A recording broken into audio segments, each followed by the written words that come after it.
Hello दोस्तों, स्वागत है आपका स्टूडेंट या स्टडी चैनल में। दोस्तों, हम लोग पढ़ रहे थे संबंध और फलन। इसके पहले पढ़ रहे हैं, मैंने इसके पहले आपको सभी चैप्टर पढ़ा दिए। तो आज हम लोग इसके पहले मैंने जो प्रश्नावली 1J का पढ़ाया था, तो उसमें बस रूल बताया था और एक एग्जाम्पल लगाया था जिसमें आपको एफ ऑफ जी और जी ऑफ एफ का मान निकालना था। तो एक किसी स्टूडेंट ने पूछा था मुझसे कि ये सर जैसे जी ऑफ एफ या एच ऑफ जैसे जी और सॉरी ये लिखा हो जी ऑफ एफ या एफ ऑफ जी, ये होता क्या? ठीक, अंतर उन्होंने पूछा था। तो इसमें होता कुछ नहीं, अंतर है जी एक अलग फलन होता है और यफ एक अलग फलन होता है, और इन दोनों को जब जी ऑफ यफ लिखा जाता है तो ये दो फलनों का कम्बिनेशन होता है। ठीक, कम्बिनेशन मतलब दो फलन को जोड़ कर आपका आंसर निकालना होता है। जैसे कोई पूछ दे एफ ऑफ जी क्या होता है, फॉग हो गया।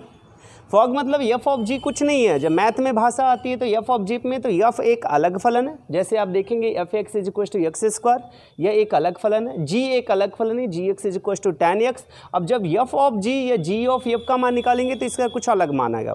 ठीक, और बाकी f of g g of f कुछ नहीं है, इसमें ज़्यादा कुछ अंतर नहीं होता। तो कल आपने कैलकुलेशन किया था, जी ऑफ एफ जो आया था और जो एफ ऑफ जी आया था, दोनों का मान क्या होता था, अलग होता था। कहने का मतलब आप लिखते थे g of f is not equal to f of g. कल आपने सिद्ध किया था। तो एग्जाम्पल लगाने के बाद अगर आपने इसके पहले का वीडियो नहीं देखा है तो इसके पहले का 1J का पार्ट नंबर 1 वीडियो होगा, पार्ट 1 देख लेना। और 1J का आज पार्ट 2 बना रहे हैं जिसमें कि कुछ एग्जाम्पल लगाएंगे, 2-3 एग्जाम्पल और कुछ एक्सरसाइज का डिस्कस करेंगे। तो आप बहुत ध्यान से देखिएगा। ओके दोस्तों, चलिए इसको हटाते हैं। ये रही सवाल आपका, ये सर रही एग्जाम्पल नंबर 3। ठीक, हरस्वरूप शर्मा से एग्जाम्पल नंबर 3 1J का। इसमें लिखा गया था कि एफ कोई फलन था जिसमें r टेंस टू r है। r टेंस टू r का मतलब आप समझते होंगे कि ये जो इसको प्रांत बोला जाता है और इसको परिसर बोला जाता है। ठीक, और ये प्रांत रहा, ये परिसर, जिसमें प्रांत का मान भी रियल है और परिसर का मान भी क्या है, रियल है। प्रांत और परिसर आप लोग जानते होंगे बहुत अच्छे से। ठीक, और g है और g कोई फलन है। ये g टेंस टू लिखा गया, r tends to r। g मतलब g एक फलन है जो बिलोंग्स क्या करता है, जिसका प्रांत भी क्या है, जिसका प्रांत भी रियल नंबर है और परिसर भी रियल नंबर है। वैसे h है। ठीक, ये तीनों फंक्शन है, इसमें एफ जी और एच 3 फंक्शन है। ठीक, और 3 फंक्शन होने के बाद आपको लिखा गया था कि एफ एक्स बराबर एक्स स्क्वायर, ये पहले वाले फंक्शन का मान, और g of x tan x और h x is equal to log x. ये 3 फंक्शन का मान अलग अलग दिया गया था और हमें इसका मान पूछ रहा था जब एक्स इज इक्वल टू √π/2। जब एक्स का मान √π/2 हो तो आप सिद्ध करो कि ये किसके बराबर होता है, 0 के। ठीक, अब जब 0 सिद्ध करना है तो इसमें आप देखेंगे कि ये वाली लेफ्ट हैंड साइड है और ये वाली राइट हैंड साइड। लेफ्ट और राइट आप लोगों को पता होगा, कन्फ्यूजन नहीं होना चाहिए। अगर हम वीडियो में बना रहे हैं तो आपको पता ही होगा कि हमारा राइट वाला ये है और लेफ्ट वाला ये है। ठीक, और उल्टा करके देखना है, ऐसे करके, ये राइट है ये लेफ्ट है, और आप अपना मत अंदाज़ा लगा देना कि राइट कौन सा लेफ्ट कौन सा। हमें उम्मीद है कि आपको लेफ्ट और राइट पता ही होगा। तो हम इसका कौन सा पक्ष ले लें, यहाँ पे बराबर 0 है तो इधर वाला लेफ्ट होगा और इधर वाला कौन सा होगा, राइट। तो हमें तो राइट से कुछ नहीं मिलेगा, तो हमने कौन सा पक्ष उठा लिया, लेफ्ट हैंड साइड। ठीक, लेफ्ट हैंड साइड में लिखा गया था एच, लिखा गया था ऑफ, एच ऑफ, और यहाँ पे लिखा गया जी ऑफ एफ। ठीक, एक ही सवाल लगाया करें, बहुत ध्यान से लगाया करें। ये कोई ज़रूरी नहीं है कि मतलब इतनी ज़्यादा सवालें लगा ले और कोई रूल क्लियर ना हो। सवाल एक ही लगाया करे, 2 ही लगाया करे दिन भर में, लेकिन सवाल का कॉन्सेप्ट क्लियर होना चाहिए, वह चाहे जिस बुक की हो। ठीक, मैं बार बार आपसे कहता हूं कि ये कोई ज़रूरी नहीं मैं हर स्वरूप पढ़ा रहा हूं तो आप हर स्वरूप से ही सवाल लगाएं, एनसीईआरटी से भी लगाए चाहे जिससे सवाल लगे। ठीक, ओके, चलिए यहाँ पे लिखा गया था h of g of f और यहाँ लिखा गया था एच एक्स। अगर आप इसको लिखेंगे तो हम लिख दें एच ऑफ, लिख दें ऑफ। लिखने के बाद जी ऑफ एफ लिखा गया था तो इसको ऐसे लिखना जी, और ऑफ एक्स लिखा गया था तो ये एक्स एफ के साथ लगा देना और लिख देना जी एक्स। ठीक, ऐसे लगा देना और लिखा गया है एच ऑफ जी और एफ, एक ये जो एक्स है इसके साथ कर देना, ये हो जाएगा एफ एक्स। और फिर लिखोगे एच, लिखोगे ऑफ, लिखा गया था, फिर लिखा गया था जी। अब बताओ एफ एक्स का मान है कितना, आप लोग देखेंगे एफ एक्स का मान कितना है, एक्स स्क्वायर, तो यहाँ पे लिख देना एक्स स्क्वायर, एक्स स्क्वायर लिख दिया। फिर इसके बाद एक्स स्क्वायर लिखने के बाद आप लिखना एच, ये एच लिखा गया था। फिर इसके बाद ऑफ लिखा गया था तो यहाँ पर कोष्टक लगेना, और यहाँ पे लिखा गया जी एक्स स्क्वायर। अब बताओ जी एक्स का मान क्या है, tan x। अगर कोई कहता है जी अल्फा का मान क्या होगा तो आपका tan अल्फा हो जाता है। कोई कहता है जी बीटा का मान क्या है तो tan बीटा हो जाता है। जी 45 अंश का मान क्या होता है tan 45 अंश, और tan 45 अंश का मान कितना होता है 1। ठीक, बहुत चीज़ें ध्यान देना। यहाँ पर एक्स स्क्वायर लिखा गया, देखिए जी एक्स स्क्वायर, यहाँ पे जी एक्स है और एक्स की जगह एक्स स्क्वायर लिखा हो तो ये हो जाएगा tan एक्स स्क्वायर। यहाँ पे लिख देंगे tan एक्स स्क्वायर। फिर देखो h वाले फंक्शन में चलिए, एच एक्स का मान क्या है log x। अगर कोई कहता h1 का मान क्या होगा log 1, और आपको पता होगा log 1 का मान क्या होता है 0। लेकिन हमें क्या चाहिए tan x चाहिए, तो यहाँ पे लिखा गया tan x स्क्वायर। देखिए x की जगह, यहाँ x की जगह tan x स्क्वायर लिखा गया था, तो जहाँ x है वहाँ पे tan x स्क्वायर कर देना और आप लिख देना log, लिखना जहाँ पे x है वहाँ पे लिख देना tan x स्क्वायर, लिख दिया। फिर देखिए चीज़ें ध्यान देना, और यहाँ पे log tan x स्क्वायर, ये पूरा h of g of x का मान आ गया। फिर इसके बाद एक चीज़ आपको करना होगा, यहाँ पे लिखा जाए h of g of x का जो मान आ गया वो कितना आ गया log, ठीक, यहाँ पे लिख दें tan x स्क्वायर। अब देखो हमारा जो x है वो x का मान लिखा गया x is equal to under root pi by 2, तो हम चाहें x की जगह अंडर रूट पाई बाई 2 करेंगे। जब यहाँ पर अंडर रूट पाई बाई 2 करेंगे तो x स्क्वायर की जगह भी तो अंडर रूट पाई बाई 2 होगा। जब अंडर रूट का होल स्क्वायर होगा तो ये अंडर रूट हट जाएगा और आपका जाएगा पाई बाई 4।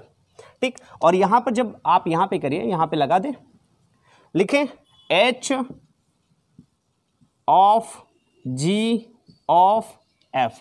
अगर इसको चाहें तो ऐसे भी लिख सकते हैं, और यहाँ पे लिख दें x is equal to, x की जगह आपने क्या रखा अंडर रूट पाई बाई 2, तो हम यक्स की जगह रख दें अंडर रूट पाई बाई 2। ध्यान देना, एक्स की जगह जब अंडर रूट पाई बाई 2 किया तो इसका मान था log tan एक्स स्क्वायर, तो हम यहाँ पे लिखेंगे log tan, ठीक, एक्स स्क्वायर करेंगे तो यहाँ पर यक्स का मान कितना है अंडर रूट पाई बाई 2, तो यहाँ पर हो जाएगा अंडर रूट पाई बाई 2 का क्या हो जाएगा होल स्क्वायर। ठीक, यक्स की जगह मैंने यह रख दिया, और करने के बाद ये अंडर रूट का जब होल स्क्वायर होगा तो वह अंडर रूट हट जाएगा और आपका आ जाएगा log, फिर ये हो जाएगा tan, ये हो जाएगा पाई बाई कितना हो जाएगा 4। अब बताइए पाई बाई 4, पाई बाई 4 का मतलब, पाई का मतलब 180 अंश होता है, बाई 4 बराबर 45 अंश।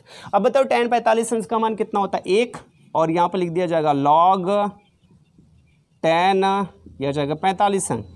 log tan 45 अंश का मान होता है, ये देखो tan 45 अंश का मान कितना होता है 1, और आपका जाता है log 1, जबकि log 1 का मान कितना होता है 0, और ये हो जाती है राइट हैंड साइड। ओके दोस्तों, और ये रहा log, पहले आया था पाई बाई 4, पाई बाई 4 को हम 45 अंश से लिख सकते हैं, और 45 अंश का मान कितना 1, और 1 किसका मान होता है 0, तो ये आ गया आपका log पाई बाई log 1, और log 1 का मान कितना होता है 0। ठीक, उसका कुछ भी बेस हो, अगर log 1 दिखा तो आपका log 1 का मान कितना होता है 0। तो ये आ गई राइट हैंड साइड, और हमने उठाया कौन सा left hand side, left hand side की सहायता से हमने कौन सा ला दिया राइट हैंड साइड। ओके दोस्तों, अब इस पर एग्जाम्पल नंबर 3 हल करने के बाद हम आपको एग्जाम्पल नंबर 4 बताते हैं, और एग्जाम्पल 5 और बाकी जितनी एक्सरसाइज होगी आप लगाइएगा। अगर कोई समस्या होगी तो आप हमसे पूछ सकते हैं। चलिए ओके दोस्तों, जैसे देखा एग्जाम्पल नंबर जो 4 है वो तो एनसीईआरटी का है नहीं, उसको हम छोड़ देते हैं या लगा देते हैं। चलिए उसको क्या करते हैं, छोड़ देते हैं, और एग्जाम्पल नंबर हम 5 सॉल्व करते हैं। ठीक दोस्तों, ये रहा आप एग्जाम्पल नंबर 5, और एग्जाम्पल 3 मैंने आपसे डिस्कस किया, इसके पहले मैंने लगाया था। एग्जाम्पल नंबर कौन सा हो गया 5। ठीक, और इसके पहले मैंने एग्जाम्पल नंबर 2 पहले वाले कहने का मतलब जो पहला वीडियो बनाया था इससे पहले 1J का, तो उसमें डिस्कस किया था, और एग्जाम्पल नंबर 3 अभी बताया। एग्जाम्पल नंबर 4 जो कि एनसीईआरटी का है नहीं, तो मैंने नहीं बताया। हम आपसे उम्मीद करेंगे कि आप उसको लगा लेंगे, आसान सवाल है, जैसे आपने एग्जाम्पल नंबर 3 लगाया। वैसे एग्जाम्पल नंबर 5 था जो थोड़ी सा अलग था, तो इसको हम डिस्कस करना चाहेंगे। एग्जाम्पल नंबर 5 में लिखा गया था, एनसीईआरटी की सवाल थी, तो इसमें लिखा गया था f x is equal to 4x + 3 लिखा गया बटे 6x - 4, यही ना सवाल थी। आप लोग ध्यान देखें, इसी में मत रहिए, अजुरा मत जाइए, इसी में सवालें आपकी किताब में दिया गया है। मैं आपको एक रूल बता रहा हूँ कि कैसे सवालें हल होती हैं। और लिखा गया था x is not equal to 2/3, जो x का मान 2/3 नहीं होना चाहिए। ये ऐसा क्यों लिखा, x का मान 2/3 नहीं होना चाहिए। ठीक, तो जब x का मान 2/3 क्यों नहीं है, इस पर कभी आप लोगों ने डिस्कस किया या इसके बारे में सोचा? तो आप किसी चीज़ के बारे में जब मैथ में दिया होता है ना, तो हर छोटी से छोटी चीज़ों के बारे में सोचा करें, वह दिया क्या है, उसका यूज क्या है, अगर उसका यूज कर ले तो क्या देगा, रिजल्ट क्या आएगा फाइनल। तो इन सब चीज़ों के बारे में बताएंगे। जैसे यहाँ पे लिखा गया था x is not equal to 2/3, x का मान 2/3 नहीं होना चाहिए, और कुछ चाहे जो रख दो, ठीक। अगर मैं x बराबर 2/3 लेता हूँ तो आपका फंक्शन जो होता है वह क्या होता है, पहले उसको चेक कर लेते हैं, अभी सवाल नहीं लगा रहे हैं। इसके बेस पे कह रहा था x का मान 2/3 नहीं होना चाहिए, अगर मैं 2/3 ले लेता हूं तो क्या रिजल्ट पे कोई फर्क पड़ेगा, लेकर रखो। x की जगह मैंने 2/3 रख दिया, तो जहां x था वहां पे मैंने क्या कर दिया, 2/3 कर दिया। उल्टी थोड़ी से सवाल को लगाते हैं, और यहाँ पे लिखा गया था +3, तो मैंने +3 लिख दिया, और 6 इंटू x की जगह मैंने 2/3 ले लिया, और माइनस कितना हो गया 4, ठीक। अब देखेंगे ये डिवाइड करेंगे तो 3 दूना कितना हो जाएगा, 6 हो जाएगा, 2 का गुणा 2 के साथ, तो 2 दूना 4, इसको भी डिवाइड करिए, 2 दूना 4, 2 दूना 4 हो गया, +3 हो गया, और बटे ये हो गया 2 के यहाँ बचा, 2 यहाँ पे, 2 दूना 4, 4 - 4, अब बताओ ये 4 3 7, 7/0। तो आपको पता होगा कि जब किसी संख्या में 0 से भाग दिया जाता है, जब किसी संख्या में 0 से भाग दिया जाता है तो उसका मान क्या आता है, इनफाइनाइट। और इनफाइनाइट को बात समझ रहे हैं, उसका तो अंग्रेजी है इनफाइनाइट। कुछ ऐसी चीज़ें होती हैं जो अंग्रेजी से क्लियर नहीं होती, उसको हिंदी से ही क्लियर करना होता है। जैसे वहाँ पे इनफाइनाइट, इसको हम अंग्रेजी में बोल दें, इसको हिंदी में बोला जाता है अपरिभाषित। अपरिभाषित का मतलब जिसकी आज तक कोई परिभाषा नहीं दी गई। जब आज तक जिसकी परिभाषा नहीं दी गई तो हम उस सवाल को सॉल्व कैसे करेंगे, ठीक। इसी वजह से जब ये सवाल सॉल्व नहीं होगी, ऐसी कोई सवाल तो है नहीं जो सॉल्व ना हो, तो इसी वजह से इसने लिख दिया x is not equal to 2/3, x का मान 2/3 नहीं होना चाहिए। इसने कंपलसरी कर दिया कि नहीं होना चाहिए, लेकिन मैंने यूज किया तो वह अपरिभाषित आ गया। इसी वजह से कंडीशन दे रखा था उसने कि इसका मान यूज ना करो, इसी वजह से हम 2/3 नहीं यूज करेंगे, और इसके लिए चाहे जो मान यूज कर लें, ठीक। चलिए, इसका मतलब समझ में आया। अब लिखा गया था f ऑफ x लिखा गया था, अभी तक आपने f of g of f पढ़ा था, इसने लिख दिया f of gx, f of fx sorry. तो हम क्या करेंगे, यहाँ पे लिखेंगे f ऑफ fx का मान पूछ रहा था, ठीक, मैंने लिख दिया। तो इसको इस तरीके से लिखेंगे, f बड़ा कोष्टक लगाना, ऑफ की जगह बड़ा कोष्टक, यहाँ पे लिखा गया था fx, तो फिर यहाँ पे लिख देना fx, हो गया, कोई अंतर नहीं गया, पिछली सवाल है। और मैंने लिखा f फिर बड़ा कोष्टक। अब देखो fx का मान दिया कि कितना गया, fx का मान दिया गया था 4x + 3 बटे 6x - 4, ठीक। ये तो मैंने fx की जगह वो मान रख दिया। फिर अब क्या करोगे, f ऑफ, इसको पूरा अल्फा पढ़ के चलेंगे या इसको पूरा x पढ़ के चलेंगे, ठीक। यह मत सोचना कि इतना बड़ा लिखा हुआ तो इसका मान क्या होगा, तो इसको मैं x मान के चलूंगा, यह बढ़ा जाएगा f ऑफ x। अब बताओ f ऑफ x का मान क्या, 4x + 3/6x - 4, यही ना। तो जहां पर x है वही पूरा मान रखा जाएगा, और ये हो जाएगा, देखो यहाँ पे लिखा गया था 4 इंटू, ये बताओ x का मान ये पूरा है, तो यहाँ पे लिखा जाएगा 4x + 3/6x - 3। फिर लिखा गया था +3, तो मैंने लिख दिया +3। फिर लिखा गया था बटे, फिर लिखा गया 6 इंटू x का मान है कितना, 4x + 3 बटे 6x - 4 और -4। ये मान किसका आ गया, f ऑफ fx माना है। अब इसका कैलकुलेशन करेंगे। अब देखो यहाँ पे लिखा गया था 6x - 3, और यहाँ पे प्लस लिखा गया था, यह तो बटे था लेकिन इसके बटे कुछ नहीं था। जब इसके बटे कुछ नहीं होगा तो इसका मल्टीप्लाई इधर होगा, और 4 का मल्टीप्लाई इन दोनों के साथ होगा, तो मल्टीप्लाई करिए, 4 का गुणा 4 के साथ, तो 4 चौका 16x, 4 का गुणा 3 के साथ, तो +4 3 12 हो जाएगा। और देखो इसके बटे कुछ नहीं है, तो 3 का मल्टीप्लाई इसके साथ हो जाएगा, प्लस हो जाएगा, 3 6 कितना हो जाएगा 18x, और 3 का गुणा 3 के साथ हो जाएगा, -3 तरीका कितना हो जाएगा 9, ठीक। बटे ये टोटल के बटे हो जाएगा, और हो जाएगा 6x - 3। अब देखिए मेन बटा पे थोड़ी सा फोकस करना, ये देखो 6x - 3, यह मेन बटा नहीं, इसके नीचे वाला मेन बटा है, तो मैंने मेन बटा पे थोड़ी से डॉट कर दिया पहचानने के लिए, ठीक। और 6 का मल्टीप्लाई इसके साथ, तो ये हो जाएगा 24x, यही ना हो गया, प्लस 6 का गुणा 3 के साथ, तो 6 3 18, फिर -4 का गुणा 6 के साथ, तो 4 6 24x हो जाएगा, ठीक। 4 का गुणा 4 के साथ, तो माइनस और माइनस मिलकर हो जाएगा प्लस, 4 चौका कितना हो जाएगा 16, और बटे कितना हो जाएगा 6x - 3। देखिए यह मेन बटा है, मेन बटा का जो हर होगा वह क्या हो जाएगा, अंश हो जाएगा 6x - 3, 6x - 3 से कैंसिल। अब देखेंगे यहाँ पे 16 है और यहाँ पे 18 है, 16 और 18 मिलके कितना होता है बताइए? 16 और 18 मिलके जोड़ लेंगे, 8 6 14, 1 1 2 1 3, तो आपका कितना हो जाएगा 34x। कितना हो जाएगा 34x। ये रहा 12 और ये रहा 9, 12 में से 9 निकला तो आपका हो जाएगा +3, क्योंकि 12 चिन्ह बड़ा है, 12 में से 9 निकला तो कितना हो गया 3 हो गया, और बटे 6x - 3 और 24 रहा या 24 रहा, 24 24 कैंसिल, तो 18 6 34 हो गया। ओके, तो एक चीज और ध्यान देना, ये देखा थोड़ी से मान गलत रख दिया आपने, 4x + 3 और 6x - 3 नहीं था, 6x - 4 था, तो सॉरी यहाँ पे होगा 4, और देखिए 3 का गुणा 4 के साथ हो जाएगा, तो ये हो जाएगा 3 चौका 12, और 12 12 से क्या हो जाएगा कैंसिल, और ये दोनों आपस में कैंसिल, तो सिर्फ आएगा 34x। ठीक, थोड़ी सा आप भी कैलकुलेशन कर लिया करें, हमारे भरोसे न बैठ जाए, हम तो आपको रूल ही बता रहे हैं। ठीक, 34x और 34 से कैंसिल, और आपका है कितना x, कितना है f। अब चीजें ध्यान देना, जो f ऑफ x का मान आया वो किसके बराबर आ गया x के, ये आपका रहा आंसर। यही ना पूछा था, f ऑफ f(x) का मान क्या है, क्वेश्चन मार्क दिया गया था, तो f ऑफ f(x) का मान कितना आ गया, x आ गया। ओके, फिर इसके बाद हमें कह रहा था f इनवर्स ज्ञात कीजिए। सवाल में देखेंगे f का प्रतिलोम फलन क्या है। प्रतिलोम का मतलब होता है जस्ट उल्टा, इनवर्स व्युत्क्रम का मतलब होता है जस्ट उल्टा, वैसे ही प्रतिलोम का फलन का प्रतिलोम f इनवर्स से पूछ रहा था, और हमें f(x) दिया गया था, इसको मिटा दे। और जैसे ही हमें f इनवर्स से पूछेगा तो इसके लिए क्या करेंगे, थोड़ी से इसी वजह से सवाल को डिस्कस कर रहे हैं। f इनवर्स से पूछेगा तो आपका लिखा गया था f(x) = 4x + 3/6x - 4, ये नहीं लिखा गया था। ठीक, लिखने के बाद आपको पता होगा जो f(x) होता है वो y के बराबर होता, f(x) किसके बराबर होता है, y के बराबर, ये हो जाता y बराबर ये हो जाता 4x + 3/6x - 4 हो जाएगा। अगर इनवर्स की बात करेगा, प्रतिलोम फलन की बात करेगा, तो f(x) की जगह y लिख देना। अब देखो ये y का इधर भाग है तो इधर क्या होगा, गुणा हो जाएगा, तो y का गुणा 6x के साथ हो जाएगा, तो ये हो जाएगा y इंटू ये हो जाएगा 6x - 4 बराबर ये हो जाएगा 4x + 3 हो जाएगा। फिर इसके बाद y का मल्टीप्लाई इसके साथ हो जाएगा, तो 6yx हो जाएगा।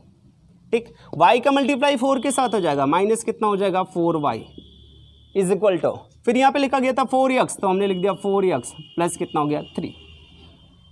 सही, अब देखोगे ये x है तो हम x की तरफ लेके चले जाएं, और y को y की तरफ लेके चले जाएं, तो ये 4x इधर प्लस है, इसके सामने कोई चिन्ह नहीं है, तो आपको पता ही होगा मुन्ना कि जो जिसके सामने कोई चिन्ह नहीं दिया होता वह प्लस होता है, तो इधर आके माइनस हो जाएगा, ये हो जाएगा 6yx है। ठीक, पढ़ते पढ़ते इतना सीरियस मत हो जाइए, ये सवाल है, थोड़ी सी मौज मस्ती के साथ लगे, इतना घुल मिल ना चाहिए, ध्यान दीजिए, थोड़ी हंस भी लिया करें थोड़ी थोड़ी। तो 6yx, ये 4x इधर प्लस है तो इधर आके माइनस हो गया, तो -4x बराबर 3, और +4y इधर चला गया, -4y इधर चला गया, तो +4y हो गया, 3 + 4y हो गया। अब देखेंगे यहाँ पर x लिखा गया और यहाँ पर x लिखा गया, तो कॉमन क्या हुआ, x कॉमन हो गया। जब x कॉमन हो गया तो ये हो जाएगा 6y, क्या हो जाएगा 6y, और यहाँ से बचेगा -4, पहले y को लिख दे फिर x को, तो यहाँ पर हो जाएगा 4y + 3। ठीक, और यहाँ पर y का मान दिया गया था, जब इनवर्स की बात करेगा, जब y का मान दिया गया था, जब इनवर्स की बात करेगा तो आप x का मान निकाल देना, किसका मान, x का, तो यहाँ पर x हो जाएगा x बराबर, ये देखो इधर गुणा है तो इधर आके क्या होगा, भाग हो जाएगा, और आपका हो जाएगा 4y + 3 अपान कितना हो जाएगा 6y - 4, 6y - 4। ये इन चीज़ों पे ध्यान देना। पहले आपका क्या होता, y बराबर 4x + 3/6x - 4 था। ठीक, अब आपका x बराबर क्या गया, 4y + 3/6x - 4। अब जब यहाँ पर f(x) का फंक्शन था y, तो यहाँ पर fy का फंक्शन होगा। अब यहाँ पे लिख देना f इनवर्स y, क्या लिखना, f इनवर्स y बराबर आपका आंसर आ जाएगा 4y + 3/6y - 4, और यह रहा आपका आंसर। ठीक, ये इसका इनवर्स ज्ञात हो गया, f इनवर्स y बराबर 4y + 3/6y - 4। ठीक, ये रही सवाल, एग्जाम्पल नंबर कौन सा रहा, एग्जाम्पल नंबर 5। ठीक, अब आपसे उम्मीद करते हैं आप एग्जाम्पल नंबर 6 या टोटल एग्जाम्पल आप लगा लीजिएगा, और इसके बाद एक्सरसाइज लगाइएगा। अगर कोई आपको समस्या होगी तो आप हमसे कमेंट बॉक्स में पूछ लेना। ओके दोस्तों, अगर आपको वीडियो अच्छा लगा हो तो आप अपने दोस्तों में भी लाइक शेयर सब्सक्राइब कर लीजिए, अपने दोस्तों में भी शेयर कर दीजिए, वह भी कुछ पढ़ ले। ओके दोस्तों, तो हम आपसे उम्मीद करते हैं कि आप वीडियो को लाइक करेंगे, शेयर करेंगे और सब्सक्राइब करेंगे। ओके दोस्तों, थैंक यू।